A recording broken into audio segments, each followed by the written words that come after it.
Assalomualaikum. Qaysizlar? Bugun sizlarмен men Dilfuza. Bugun sizlarмен сөйлесейін деген темам таро карталары туралы sizlarмен сөйлесейін деп жатырмын бүгін. Бұл карталар қашан шыққан, қаяқтан шыққан, кім жаратқан, не үшін жаратқан, қандай мақсатта жаратылған. Сол туралы сөйлесетін боламыз. Осы видеомды ақырына шейін көретін болсаңыз, таро туралы өзіңізді қызықтырған сұрауларға жауап ала аласыз. Енді полный историясын айтып бермесем де, білгенімді айтамын. Ең главный жерлерін, ең керек жерлерін айтатын боламын. Игральный карта ең бастан күйеулі жазу үшін жаратылған. Азартный игралар үшін. Енді игральный картаның келіп шығуына, пайда болуына өзінің әсерін тигізген игральный карталар болып есептелінеді. Игральный карталар қашан пайда болған?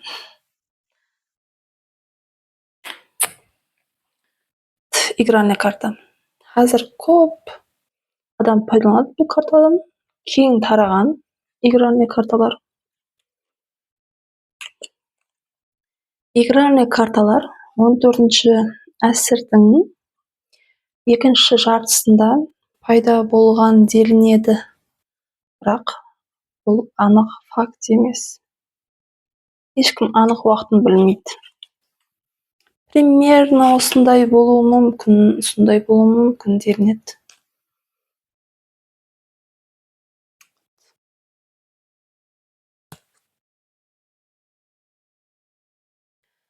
Игральный карталар 52 картадан тұрады. 4 масть болады. 4-ке бөлінеді. Бұлар қиық, түйе, крест, қара қарға. Айтпасам да білетін шығарсыз. Менімен қатар болсаңыздар, 95-лер болса араңызда, кішкентай кезіңізде ойнаған болуыңыз мүмкін. Қызларға айтамын да. Еркектер, жігіттер итакта қазіргі моментте де жалпы ойнайды. Азартный игра. Баста айтып кеткенде, ақша тігілетін игралардан бірі. Сол. Қазіргі моментте қолымызда осы картаның өзі да, Франциядан келіп шыққан. Французлардың ойлап тауған картасы. Қолымызда.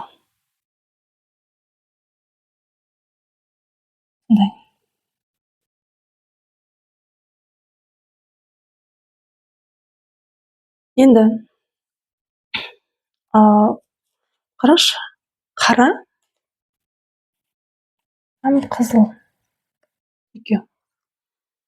Осы ақ-қара реңде болуында француздар ойлап тауған. Негізі һәмме мемлекетте болған. Италия, Испания и Германияда болған. Оларда өздерінің сол игральный картасын ойлап тауған. Өздерінің мәдениетінен келіп шығып, тұрмыс тәрізінен келіп шығып, өздерінен бірдеңені қосқан, өзгерткен.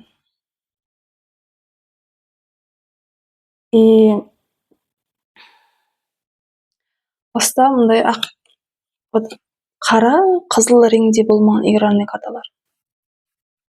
Басқаша болған. Негізі мұндай символлар, узорлары болмаған, басқаша болған узорлар. Бұл игральный карталар 15-ғасырдың соңына қарай толық біткен. Өзгерістердің бәрінен өтіп, толық осы қалыпқа келген. Дальше оның рожландырмаған, дальше өзгеріс кіргізілмеген. Бірақ дегенмен Италия, Испания һәм Германияда олардың игральный карталары сол қалпында қалған. Олардың картасы менен французлардың картасының ортасында фарқ бар. Қандай фарқ деп ойлайсыздар?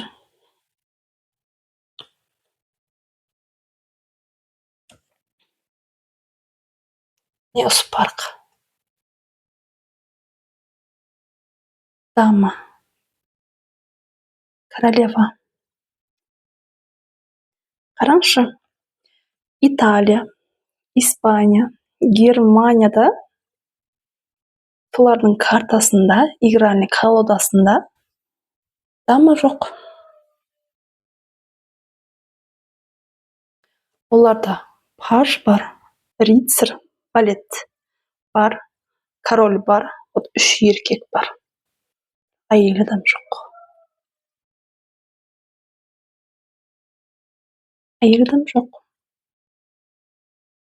Әйел адамды қоспаған олар картасына.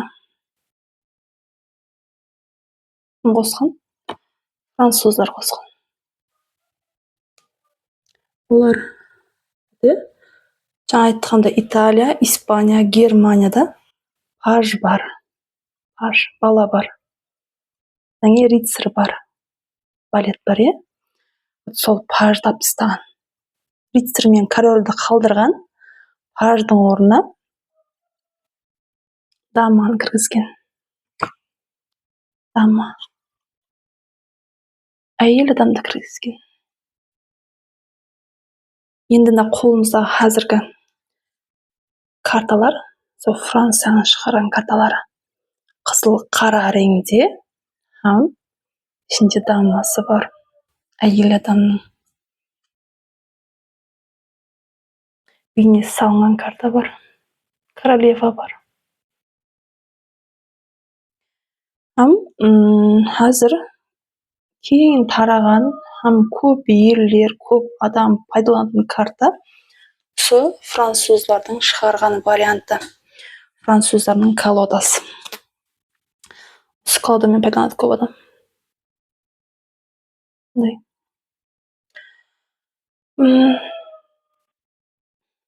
Дама, сол мысал үшін жаңа айттым ғой, Италия, Испания, Германияда дама болмаған, қазіргі күніге шекем дама жоқ.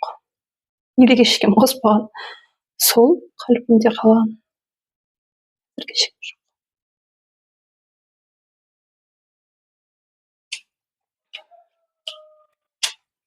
Қызық, е?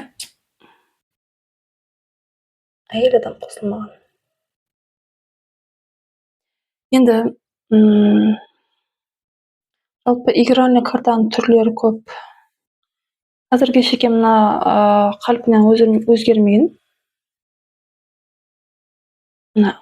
өзгермеген. Бірақ авторлар енді эзотериклер. Енді бұл карталар жаңа баста айтып өткендей ойын үшін. Азартный ойын, ақша тігіп ойнайтын ойын. Енді сол үшін жаратылған бұл карталар азартный ойын үшін. Ақша тігіліп ойналу үшін, көңіл көтеру үшін жаратылған да. Енді бұрында телефон болмаған, телевизор болмаған. Мен жиналып отырып ойын ойнаған, көңілдерін көтерген. Енді бұл картаны только ойын үшін емес, экстрасенслер, гадалыклер Бұларда басқаша мәні бар, қайдан пайда болған деп. Бұларда бір жасырын бірдеңелер бар ғой деп өздері әрбір картаға значение қойған, мәні берген. Сөйтіп сол мәні арқылы адамдарға пал ашқан. Қазіргі заманда өзгерген ол. Әр автор өзі карта жаратады. Мындай түрлері бар. Бұл карта вот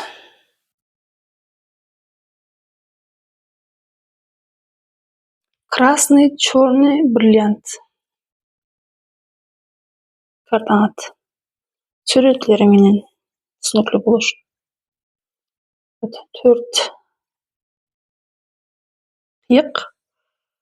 Бұл тарода да, игральный картада да бай адам, бірақ жадный, өлімтік адам білдіреді.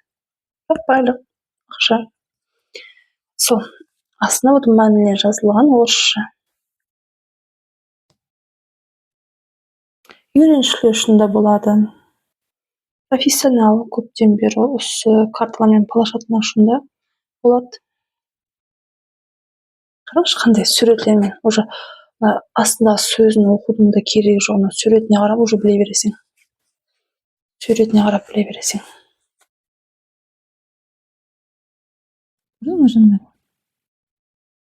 Қандай карталар. Байлық мысалы мына жерде. Исполнение желания ойлағаны орындалады дегендей. Расставание міне ажырасып баратыр. Ортасында мына сабақ үзілді уже. Көрдіңіз ба? Екеуін бір-біріне байлап тұрады тұғын, сабақ үзілді. Сол, ажырасу. Жазу керек емес. Суретлеріне қарап уже біле бересіз. Мынада сурет жоқ. Енді 4, жаңа айтқанда 4 қиық, бұл байлық. Негізі профессионал үшін бұл мындай суретлердің керегі де жоқ. Мына жерде 9 қиық деп жазып қойса болады. Сразу оқи береді. Сурет не үшін керек? Ол сол хал аштырып атырған адамдар үшін керек. Сен ашып берген кезде палын, олар қарайды, көреді. Суретті оқиды олар. Маған өтірік айтып отырғаным жоқ екен. Суретте көрініп тұр. Деп. Сол пал аштырушылар үшін, пал ашушылар үшін емес, ол суреттер.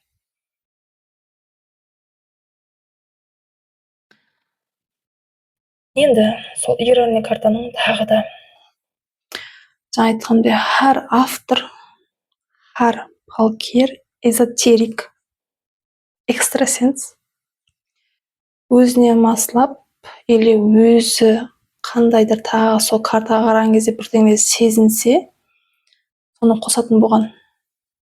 Өзі бір мәніс беретін болған.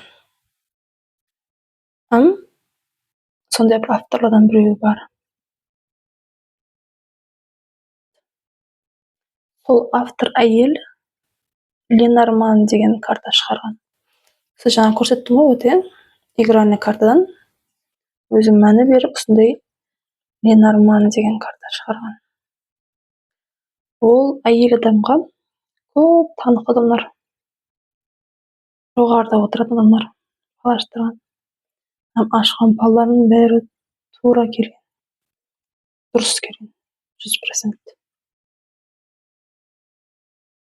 Игральный карта қарағанда ол өзінің көз қарастары болған, өзінің мнениесі болған, өзінің ойы болған. Сол көз қарастарымен, сол ойыменен, түсінгеніменен осындай Ленорман деген карта шығарады. жаратады өзі. Букет деген сияқты, көрдіңіз бе?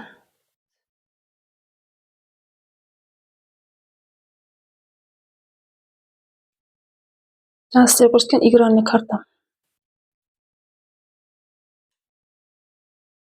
Мына қарсында тұр.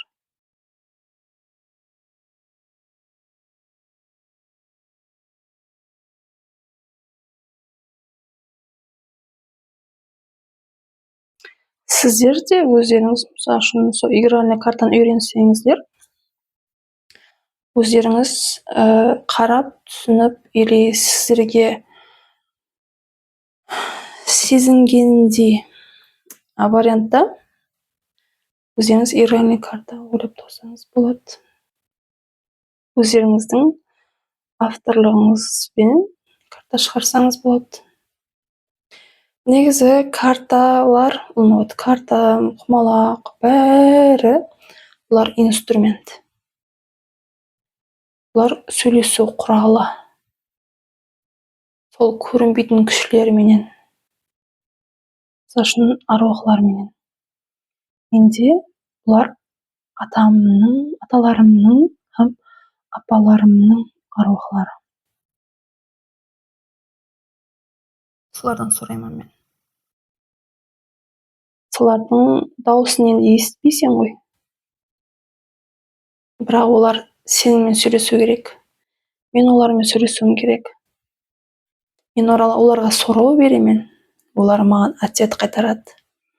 Ответті мен карталарға қарап көремін. Менің білген нәрсемді олар да біліп тұрады. Потому что мен оларды әрбір картаны ядылаған кезде, мәнісін ядылаған кезде мен даусым шығарып ядылаймын. Олар да естісін, түсінсін деп. Себебі екеуміз аталарымның, апаларымның аруақлары мен сөйлесу тілімізді, түсіңіз бе? Карталар аруақлармен сөйлесу тіліміз. Мен қазіргі моментте сөйлеп отырмын ғой сіздермен, сөйлесіп отырмын ғой. Сіздерге сөйлеп отырмын, иә? Сондай. Олар маған солай айтады, карталар арқылы. Сөйлесеміз. Өздеріңіз ойлап тапсаңыз да болады. Өздеріңіз сондай сөйлесу алфавит ойлап тапсаңыз болады. Бір пустой, құрамындай аппақ қағаз аласыз. Өзіңіз любой бір белгі қойың, белгі осындай мәні білдіреді деп айтсаңыз,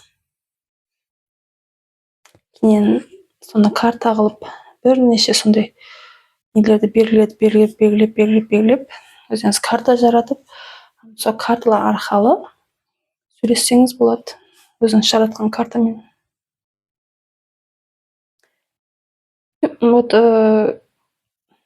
Біреудің жаратқан картасымен пайдаланудың қажеті жоқ.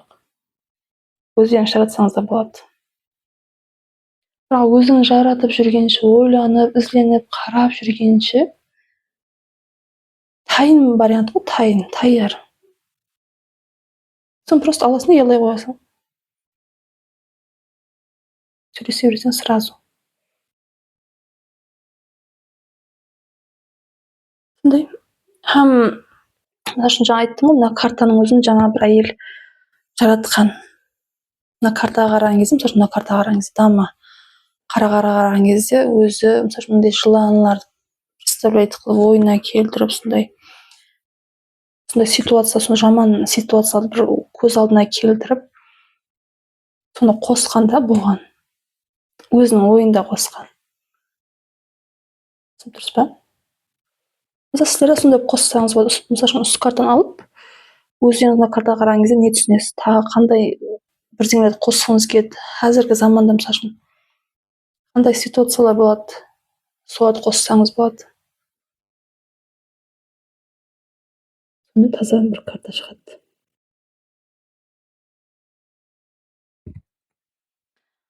Сондай. Көплеу информация алу үшін, мысалы, картада бар информация сізге жетпесе, өзіңіз қоссаңыз болады. И көптеп информация аласыз. Біреулер айтуы мүмкін, мына картаның значениесі, мәнісі ондай емес қой, сен басқа сөз айтып отырсаң ғой десе, айтасыз, мен өзім қостым деп. Ондай бола ма десе, болады дейсіз. Себебі болады. Өзіңіз қоссаңыз болады. Вот мысалы, автор өзі қосқан. 100%, 100% осы айтқаным орынланған. Себебі жаңа айтқандай, просто бұл құрал, сөйлесу құралы. Вот сөйлей алмайтын адамдар бар ғой, сөйлей алмайды, оны ести алмайтын адамдар, қолындағы жестпен сөйлеседі, былай деп, былай жаңағыдай, білмеймін ғой енді қалай сөйлесетінін. Короче, мындай сөйлеседі ғой, қолдарымен деп бірдеңені көрсетмей, дауыс шықпайды, сөйлей алмайды олардан, естпейді болмаса. Мысалы үшін біздерде сондаймыз, мысалы үшін бізде балгерлер, қасиет бар адамдар, енді естуінен ашылған болса, енді естісең болады да. Бірақ ашылмаған болса, қандай деп сөйлесу үшін бірдеңе керек. Сол кезде карталар құмалақ жәрдемге келеді. Түсіндіңіз ба? Карталар сөйлесу құралы, инструмент. Олар өзлігінен бірдеңе сіздерге айта алмайды. Оларда күш жоқ. Олар просто картон, қағаз. Картон, қағаз.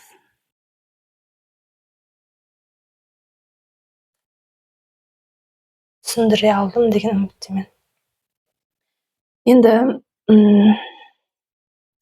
бұл азартный ойын болған деп айттым ғой. Сол азартный ойын болғаннан кейін ақша тігілу керек болған, білесіз ба? И Германияда даже вот сондай игральный картамен игра ойнап, көп ақша тігілсе, штраф салынатын болған. Көп ақша тігуге де болмайтын болған. Көп ақша тіксең, сен штраф та төлейсің қосымша. Сондай болған, сондай қызық фактілер бар да. И игральный карта вот ең арзан қағаз болып есептелінген. Бұрында ең арзан қағаз. Қағаздар қымбат болған. Қағазды істеп шығару, ол енді қолмен істеп шығарған ғой, өзі енді бір инструменттер, какой-то бір нелер болмағанда. И қолмен істеп шығарылатын болғаннан кейін қымбат болған. Көп болмаған ондай қағаздар. И ең арзан қағаз сол игральный картаның қағазы болған. И сол игральный картаның вот арт беті постоянно вот аппақ болған. Артында рубашка болмағанда, рубашка деген вот міне. Бар, алдында суреті бар, артында міне рубашкасы бар. Бұрынлары болмаған. Мына жерде даже вот узор бар, я. Просто аппақ болған арты. Аппақ болғаннан кейін оны енді қағаз керек, бірдеңе жазу керек, бірдеңе пайдалануға енді қағаз керек болады. Соны адамдардың ақыллысын айтсай, соны пайдаланып не? Талон үшін пайдаланған. Әр түрлі, көп қой, мақсаты көп, мақсаты пайдаланған. Енді ең главный, ең важный енді сол талон үшін пайдаланған. Артына жазып беретін болған мына жерге. Әскерлер, енді бұрында әскерлер енді ұрысқа барады, не қылады. Игральный картаны қасында жүретін болған постоянно вот әскерлер.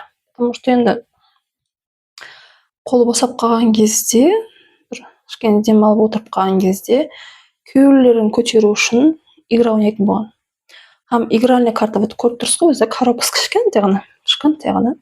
Қаста алып жүруге удобно, қалтаға саласың, кете бересің. Сол удобно болғаннан кейін, қолайлы болғаннан кейін, игральный картаны қасында алып жүретін болған. Содан құры просто алып жүрмей, бір оқпен екі қояндырған ғой.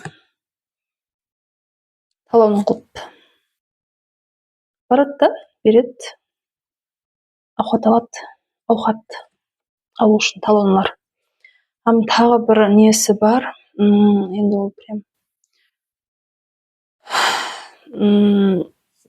Не ғой, бұрыннары енді ұрыстың кездері, не соны именно карта шыққан кездерде енді ұрыс болған. Ұрыс болғаннан кейін еркектердің бәрі ұрысқа кеткен. Әйелдері қалатын болған үйінде балаларымен. Сол кездері мысалы үшін әйелдері балаларын баға алмайды ғой. Ол кезден ұрыс болғаннан кейін тамағын тауып жеу қиын болған, қиналған. Балаларын жетімханаға беруге мәжбүр болғанда. Себебі балалар аштан өлейін деген. Көзіме жас келіп кетті. Көз алдыма келіп кетті ғой, енді көз алдыма келіп сөйлеймін постоянно деген. Сол балалары сондай азып, тозып кетті. Мысалы үшін тамақ болмағаннан кейін, ешнәрсе болмағаннан кейін, сол мамалары іләшсізден балаларын қалдыруға мәжбүр болады.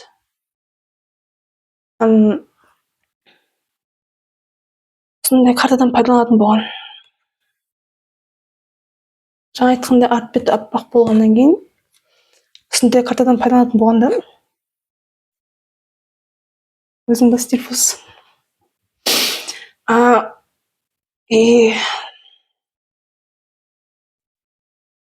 Балам өлмей тірі қалу үшін деп жазатын болған мына жерде. Алланың қалауы менен балам тірі қалады.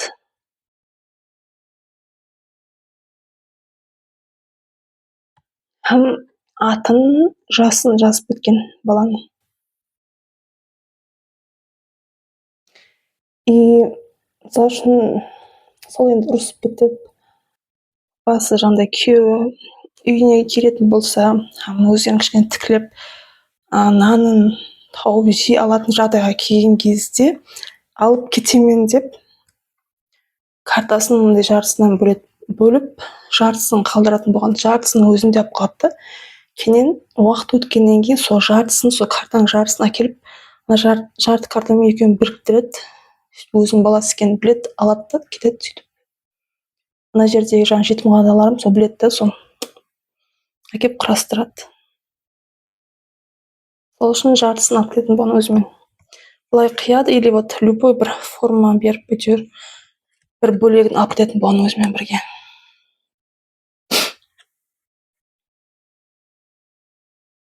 Сондай. Сол үшін пайдаланатын болған игральный картаны. Бір аналардың енді күйеуіне ұрыста қайтыс болған болса, балаларын алып кете алмайды ғой. Ұлым осы жетімханада балам қалады деп, картаны бүтінлей қалдыратын болған. Соның өзі, мысалы үшін, алып кетпеймін деген сөзді.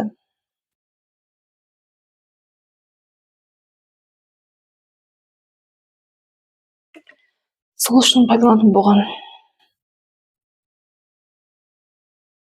Себебі ең арзан қағаз түрі болған карталар.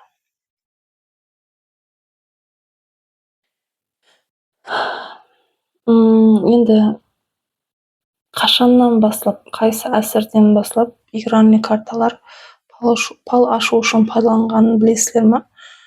Бұл 18-ші ғасырде. Өзі 14-ші ғасырдың екінші жартысында пайда болған делінсе, 18-ші ғасыр, қараңызшы, 4 ғасырден кейін пал ашу үшін пайдаланып басталған. Оған шекем тек жаңағыдай игральный карта ойын, азартный ойын үшін пайдаланылған. Жаңағыдай талон жетімханаға берілу үшін пайдаланған. Енді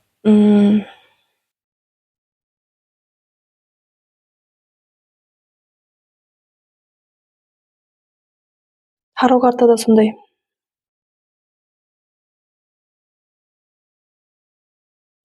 он 8 asrlardan boshlab сол qo'llaniladi talashuv uchun. Ham bu yerda qarangchi bir narsa. Mына игральный karta ғой. Mына taroyi. So'shin mына игральный kartani biladiganlar taroni o'yinu оңай bo'ladi, аңсат bo'ladi. Nega dеңizchi? Потому что mына игральный kartani ustiga 22 karta qo'shgan, 22 karta qo'shgan. Mына taro karta paydo bo'lganda mына ishindagi masalan taro karta жалпы от ұлым алып қарағанда 78 картадан тұрады. 78 картаның 56 картасы младший аркан. 22-сі старший аркан делінеді. Енді младший аркан мына осы карталар. 4 масть. Мына ішінде 4 масть. Енді мына жерде бар ғой.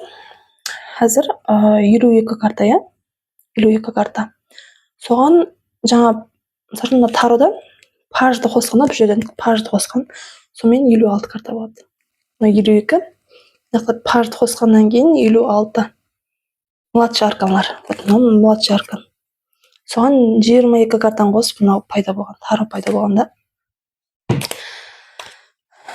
Сол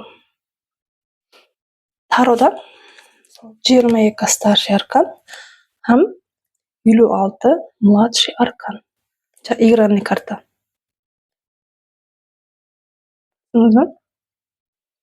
Игральный картаны білсеңіздер, мынаны нело ап аңсат. Потому что екеуі бір. Қазір сіздерге көрсетемін.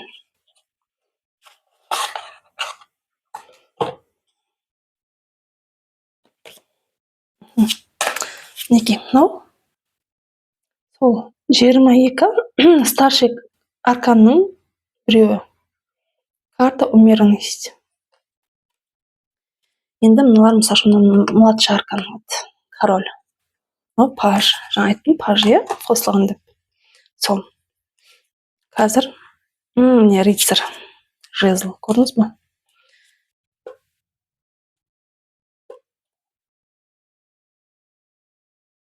Қазір көрсетейін.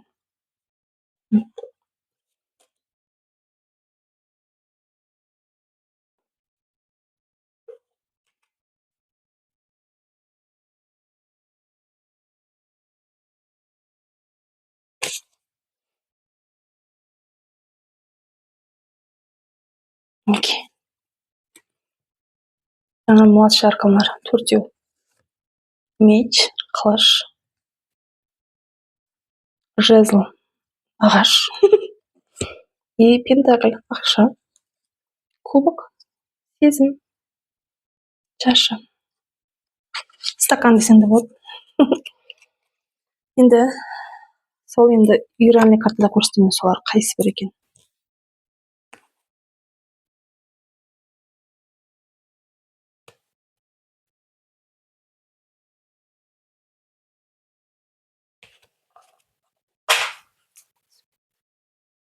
Қазір. Алып алдым. Неге? Төртеу. Төрт масть. Қара қарға, қиық, крест, қиық, түйе. Енді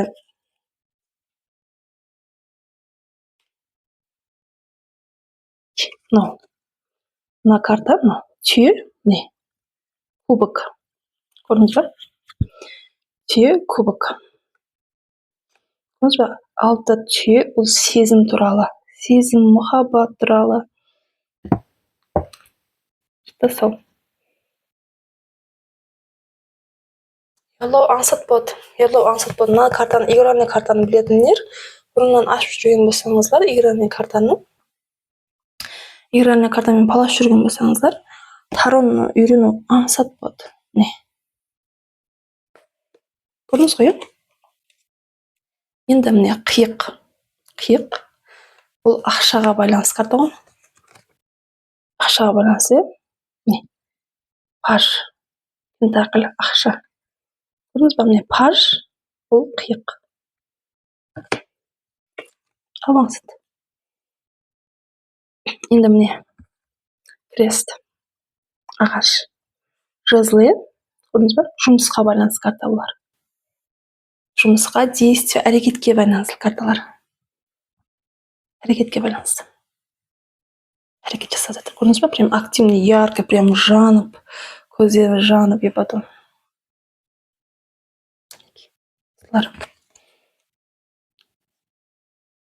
И ақырғысы қара қарға. Қара қарға бұл негізі ең жаман карта ғой. Қара қарға карталарының бәрі жаман.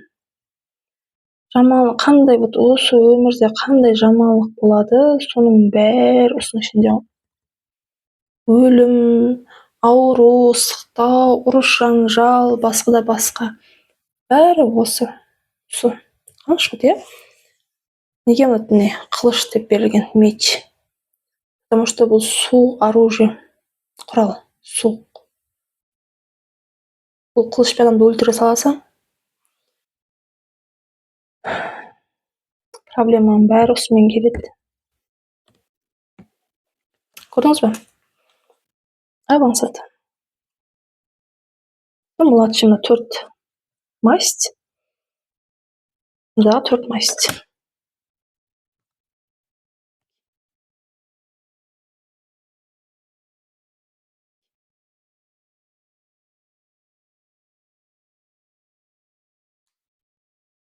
Ансат. Қалған жаңа старший аркан 22 карта не алсаң болды. Сонымен тароны біліп алсаң сразу. Енді мына игральный карта қарағанда мына тарода көплеу мәні бар да. Себебі бұларда символы бар. Вот символ дегенде әр мына суреттердің бәрі, мұның бәрі мәні білдіреді. Негізі таро карта енді игральный картадан келіп шыққан білдік. Бірінші игральный карта пайда болған, потом соны руажландырып таро шыққан.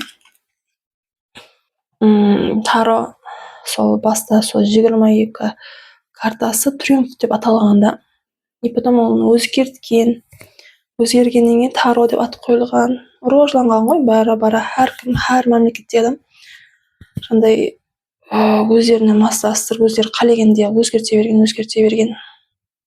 Айтқанда менталитеті соған қарата, соған жараса дегендей. И енді мысалы үшін таро деген сөздің мәнісі өзі қандай? Таро деген тароки деген сөзден келіп шыққан. Мәнісі глупый человек, ақымақ адам. Ақымақ адам деген мәні білдіреді. Дурак. Болмаса ұрыс жанжал деген мәні білдіреді мысалы. Потому что енді азартный игра ойын болған деп жатырмын ғой. Енді азартный игра ойын болғаннан кейін ол жерде ұрыс болмайды емес, ол ұрыс болады. Неге сен андай, неге сен мындай, сен қорамылық қылып жатырсың, сен алдап жатырсың, сен басқаша ойнап жатырсың деп, или ақша тіккенде ақшасын бергісі келмей тұрады. Сондай. Соның ішінде ұрыс жанжал. Неге глупый человек, неге ақымақ адам деген. Себебі азартный ойында ақымақ адам ойнайды да. Ақымақ адам. Бас істейтін адам болғанда ол ойнамайды азартный играны. Ақша тірелетін ойындарды ойнамайтын еді. Бір үмітке сеніп. И енді тароны мысалы үшін енді баста таро шыққан кезде жаңа айттым ғой, азартный игра ойын үшін шығарылған. Һәм мысалы үшін қазіргі қолымызда бар таролар бұндай болмаған негізі. Басқаша болған таро карталар. Оларда младший арканда жаңа игральный картадағыдай суретлері болмағанда, адамның суретлері болмаған. Адамның суретлерін кім қосқан? Сол 20-шы ғасырда жасаған Артур Эдуард Уайт деген адам шығарған, қосқан. Младший арканға суреттер қосып басылған, адамның суреттерін қосып басылған. Енді бұл сондай суреттер қосылғаннан кейін барып уже палаш үшін пайдаланғанда, потому что символлар көбейген. Ал мысалы үшін младший арканда, жаңағыдай кішкентай младший арканда 4 мастьте суреттер болмаған болса, символлар аз болған, палаш үшін қиынау болған. Артур Уайттың көмегіменен символлар көбейген, адамдар салынған. Әрбір карта енді бәрінде емес, но барды, почти бәрінде бар сурет.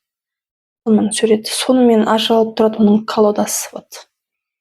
Вот сол ұсы, мысалы үшін мынау қолымдағы Таро Уайта. Артур Уайттың, сол адамның 20-ші ғасырда жасап өткен адамның шығарған картасы. Ол Смит Уайт деген әйел болған, сонымен бірге жаратқан. Сонымен ойласып, сөйлесіп, Смит Уайттың өзі экстрасенслік бір қабілетлері болған негізі.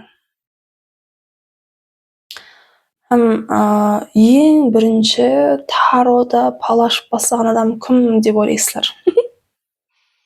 Ол туралы информация бар менде. Ол адам, қазір айтамын сіздерге.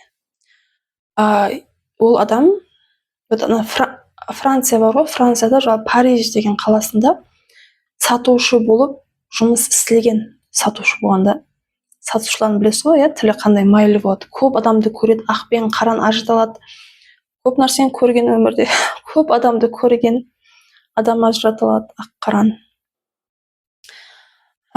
Сол адам енді шаққанлау болады, ақыллы болады, олар деген кішкене хитрлау болады, сұмдық болады.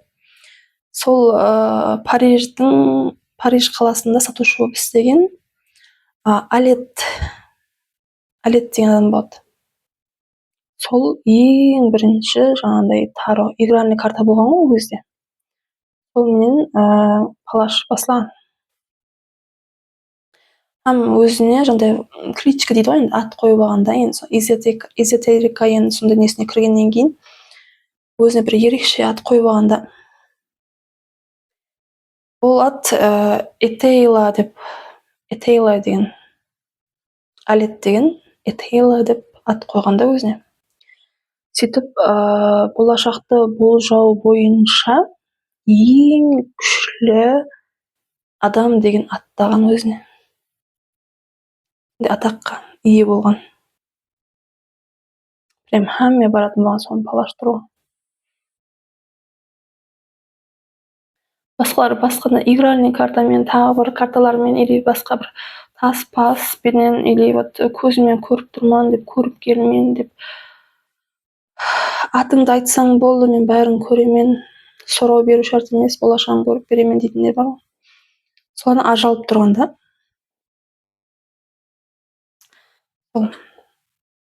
ең бірінші осы карталармен, тароменен палаш басылған адам сол адам. Артур Уайттан кейін эзотериклер, енді мысалы үшін экстрасенслер, сондай қасиетті күші дары бар адамдар, өздері әртүрлі карталар шығарып басылған өздерінің авторлығында, өздерінен бір мәнілер қосып, өзінен бірдеңелер шығарып, бірдеңе бір символлар қосып, сөйтіп карта шығаратын болған. Ондай. Қазір сол, мысалы үшін мен өзіме де осы Эдуард Уайттың картасы қатты ұнайды. Мен бір жағымда мындай реңдер деген прям қараңызшы, яркий, жарық реңдер, яркий, ашық, жарық реңдер. Реңдер қараңызшы, реңдердің қандай ойнауы, көзді қуантады прям. Бұлардың әрбірінің үстіндегі киімдер бәрінің мәнері бар, үш батан құстың да мәнісі бар. Бәрінің мәнісі бар өзінің. артында фонның реңінің де мәнісі бар. Просто фон берілмеген бұл жерде. Бәрінің мәнісі бар бұл жерде. И прям яркий, көзіңді қуантады, прям қуантады да, көзің бар ғой. Менде бар, қара карталар да бар. Қазір енді заманауи адамдардың шығарған жандай карталары бар, қара карталар. Солар арасында яркий карталар негізден жақсы. Позитив, энергия береді.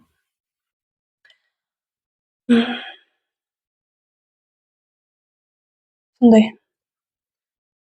Тағы не айтсам болады сіздерге. Сол тароны ашатындар, сол таро картасымен пайдаланып таро ашатындар, сол тарологлар делінеді. Таро картасының көмегінде пал ашатындар. Бәрі пал ғой. Болашағын көргеннен кейін бәрі пал. Біздер пал ашпаймыз, біздер тарологпыз. Бір адамның болашағын көресің, демек сен палшысың. Адамның болашағын көріп отырсың. Адамның болашағын көру бұл пал ашу. Просто таро көмегінде, тароның жәрдемімен. Құмалақшылар енді, құмалақшылар көрдің ба? Тарологлар дегенде құмалақшылар. Құмалақшылар құмалақпен көреді. Де бар мына құмалақ. Агата деген агат. Тастар. Құмалақ бар. Құмалақшы. Сол үшін мен инстаграмда профилімен таролог һәм құмалақшы деп қойыппын. Мен таро картасымен, құмалақпенен пал ашамын. Енді игральный карта деп жазбан. Игральный картаға деген қалай ат қойдым. Қызық тұрды ол. Сол. Көзіме шашым түсіп болды. И потом бар ғой, бізде адамдар бар ғой, енді бір экстрасенслер білмеймін. Енді оқымаған ба, или түсінбей ма, бір өзінің үстінде жұмыс жасағысы келмейді ма. Мына тароны бар ғой. Тароның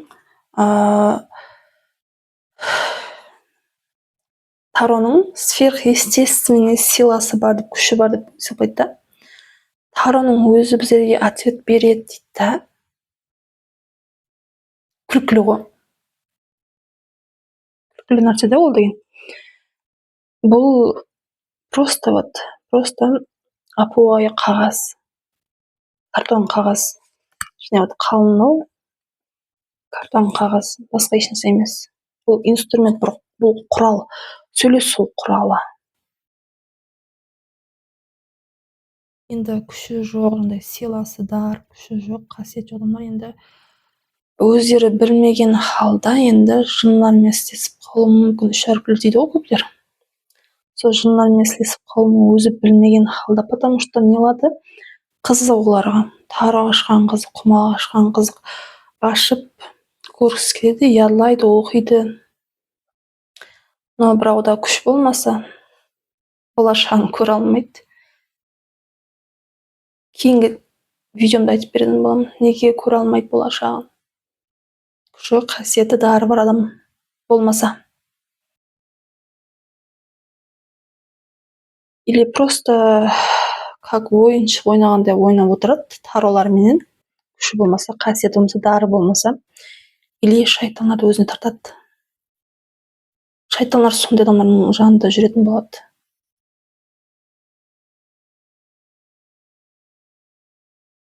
Сондай. Абайлау керек. Сенде қасиет, күш, дары болмаса, сен таромен болашағын көрудің керегі жоқ.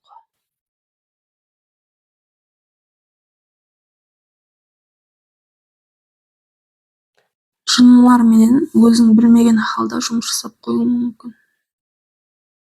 Кейін оның төлемі қымбат болады. Сол. Бұл тароларда күш бар деп бұған сенудің қажеті жоқ, керегі жоқ. Аллаға сенғандай қалып. Біреулер бар ғой, осындай таро картаны алып магазиннен алып келгеннен кейін тұзға салып қою керек, пакетке салып судың астына қою керек, энергиясын бәрін жуу керек, тағы бірдеңе. Күлкілі да оның бәрі бар ғой. И бұның неде тазалау керек, күнге қою керек, ашық хауаға алып шығу керек.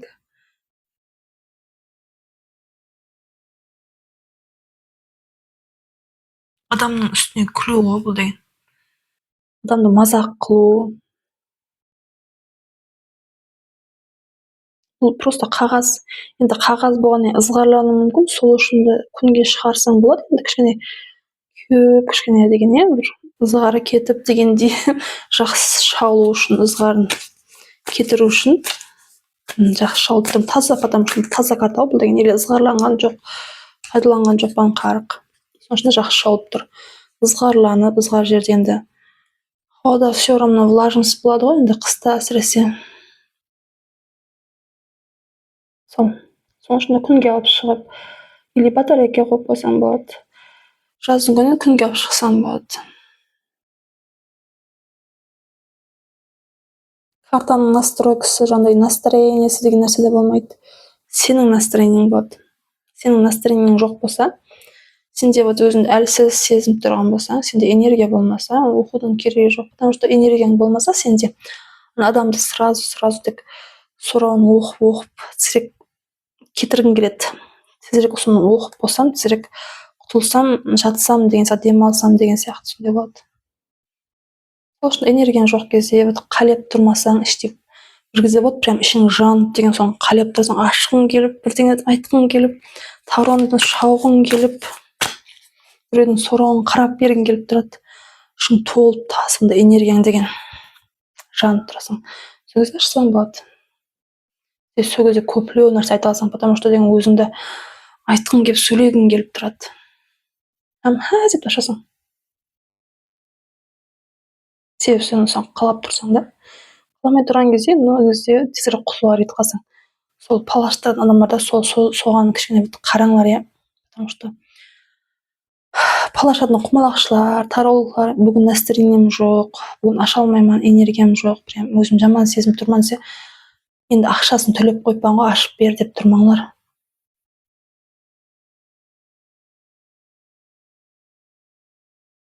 Сіздер құтылғысы келеді олар деген сіздерден кейін потом.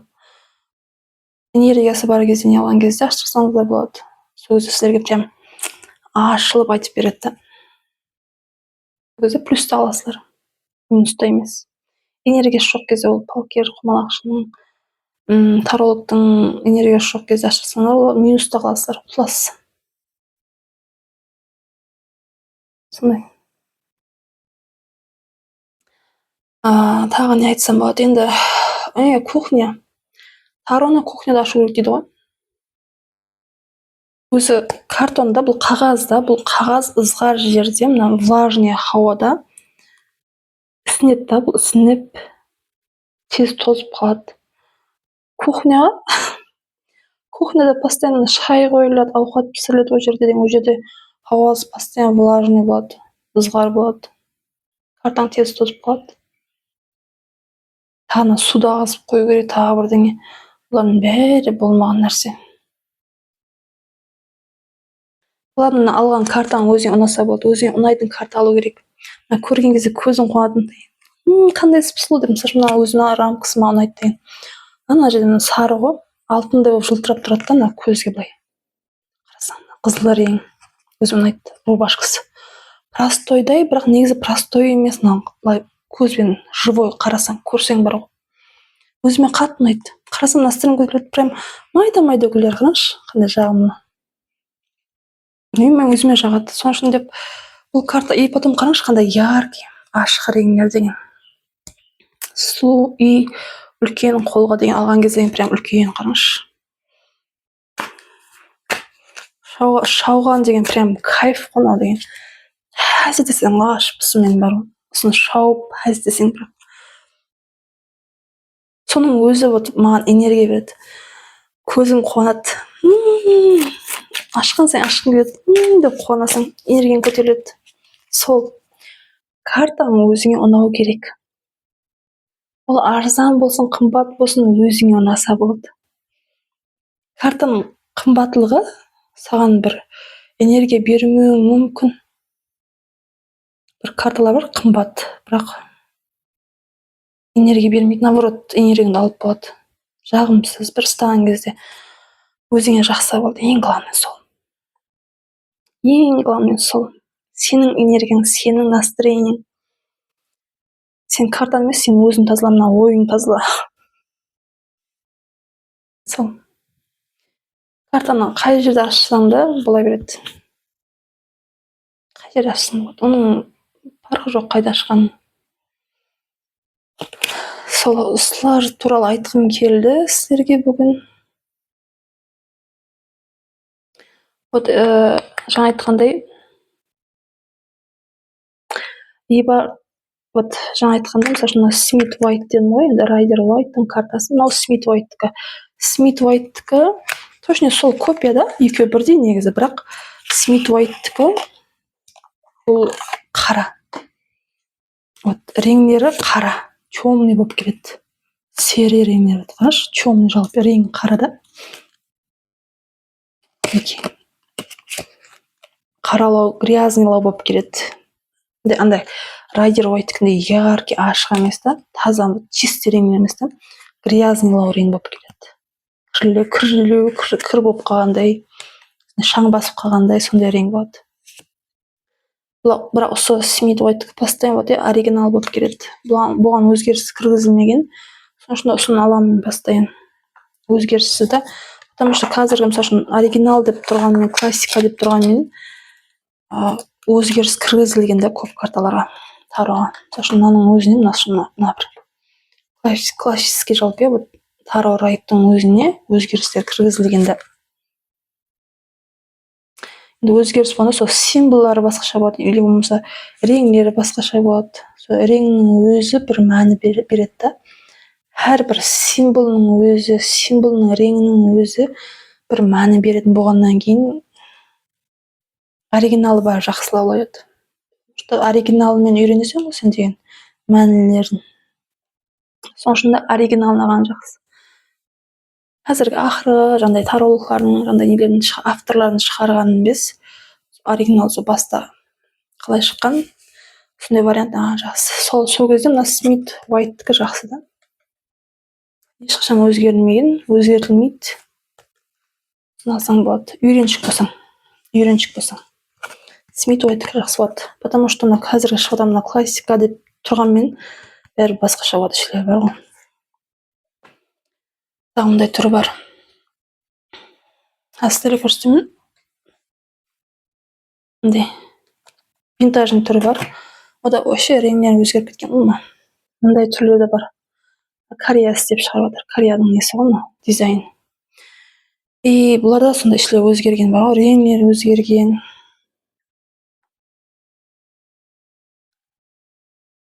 Соның ішінде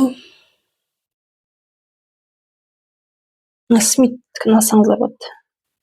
Смит Уайттікі жақсы. Өзгермейді, өзгермеген. Үйреншілер үшін жақсы. Потому что әрбір символ мына жерде, мына құс болса, мына құсты мәнісі, неге қара болса, неге мәнінде қара терекленіп, қандай мәні білдіреді, бұлтлар қандай мәні білдіреді. Мына көбелек бар. Сол көбелектің өзі қандай мәні білдіреді. Бәрін ертайсыздар. Сол символларын оқып, тароны оқуға болады. Алашқан кезде. Бірақ сенде қасиет күштар болмаса, біреудің болашағын көре алмайсың. Ол подсознаниеңді оқып, алашаман дегеннен бәрі өтірік. Біреудің подсознаниясын оқи алмайды. Егер де қасиеттар күш болмаса, или өзі білмеген халда шайтандармен жұмыс жасап жүрмеген болса. Сондай. Енді сол таро қайсы жыл пайда болған деген нәрсе де бар. Қайсы жылда пайда болған дегенде сол анық сондай мынау. Жаңа 22 несі қосылып, сол 40-шы жылдан бастап 1440 жылдан бастап 1447 жылдың аралығында сондай пайда болған дейді. сондай нелер де бар. Тағы не айтайын дедім, ештеңе есімнен шығып қалмады ма? Лидия полныйлау білгіңіз келсе, менің курсым бар, курсыма жазылсаңыздар болады. Егер толықлау мәлімет алғыңыз келсе. Енді бұл жерде қысқаша главный ең керектігін айттым да сіздерге. Сол. Пока. Кейінгі видеоларымда көріскенше. Келесі видеомда Алла қаласа енді сондай тарология туралы сөйлесетін боламыз. Тарологларды ажыратып үйренетін боласыздар. Андай кавычкідегі өтірікші тарологлар, мошенниктер, шарлатанлар, который күші жоқ, қасиеті жоқ, дары жоқлар да олар деген. Олар не дейді? Олар таро астрологиямен ашылады, нумерологиямен ашылады, сенің подсознаниеңді оқып ашылады, сенің болашағың сол сенің подсознаниеңе қарап оқылады.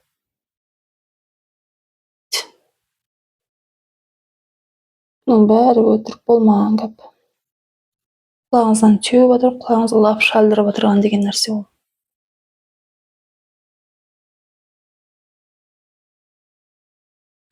Кейінгі видеомда айтып беретін боламын толығырақ. Қалай ол? Қалай подсознаниемен оқи алмайды? Неге именно күш қасиеттары керек палаш үшін? Бірақ негізі таромен әмме адам аша алса болады, бірақ болашағын емес, болашағын көре алмайды. Қалай әмме адам ашса болады тароны? Онда айтып беретін боламын. Бірақ болашағын көре алмайды. Әмме аша алады, бірақ болашағын көре алмайды. Онда не үшін ашылады таро? Онда айтып беретін боламын. Кейінгі видеомда. Сол үшін маған подписаться басып қойыңыз, лайк басыңыз, поддержка беріп, қолдау беріп, жақындарыңызбен бөлісіңіздер. Оларда көріп, менің видеоларымды көріп, бірдеңені өзі түсінікке болып, көзі ашылса, мен қуанамын.